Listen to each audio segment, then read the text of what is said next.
In this video, we're going to cover Guardians of the Galaxy Vol. 2. From daddy issues to just straight up altruism. We're going to cover it all in this video.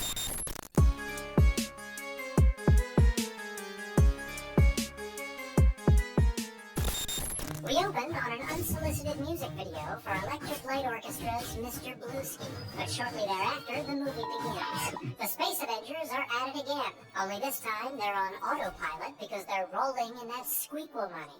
Rocket steals a bunch of car batteries from a nearby Midas store, so the Midas employees launch a full-scale attack with their drone army. Fortunately, a giant hard-boiled egg comes along and saves our heroes without even cracking a shell.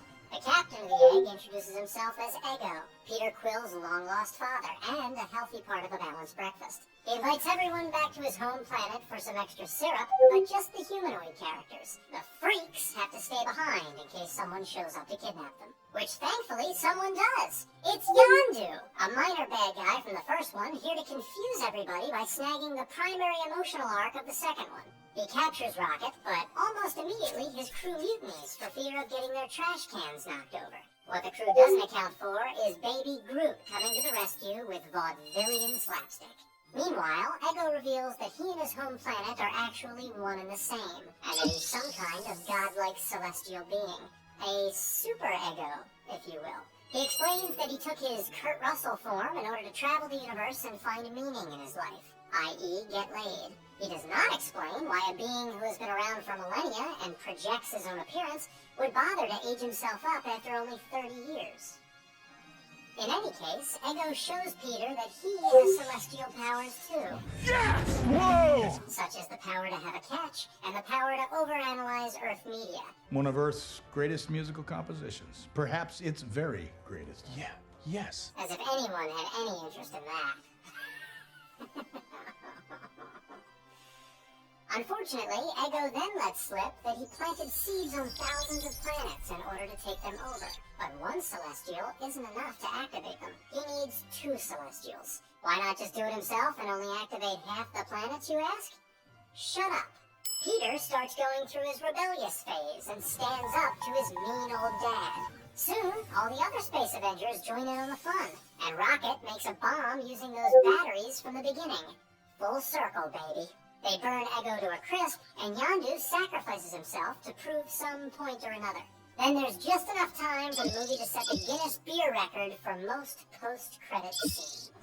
Guardians of the Galaxy Vol. 2 is an ode to daddy issues in all their various forms, especially the form that leads to lower back tattoos. Of course I have issues! That's my freaking father! Per Dr. Sigmund Freud, the heavyweight champion of psychoanalysis, the childhood need for a father's protection plays a crucial role in shaping the human psyche, even if the shape of that psyche ends up being a primitive, amorphous blob. Peter has spent his whole life yearning for the father who abandoned him with nothing more than an ab roller and a tub of protein powder.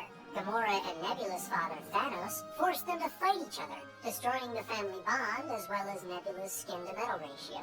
Every time my sister prevailed, my father would replace a piece of me with machinery. Rocket never even had any parents to begin with, which could be why he never learned to shave. I know them scientists what made you never gave a rat's ass about you. I'm serious, dude! Just like my own damn parents who sold me, their own little baby, into slavery.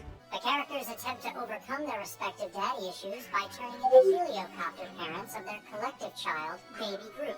Groot, get out of the way! You're gonna get hurt! We're gonna need to have a real discussion about your language. When we meet Ego, he's draped in long-lost father tropes, from the cliche game of catch to having a beard. But we soon learn that Ego's motivations are less about fatherhood and more about taking over the known universe, which is not how most fathers show their love.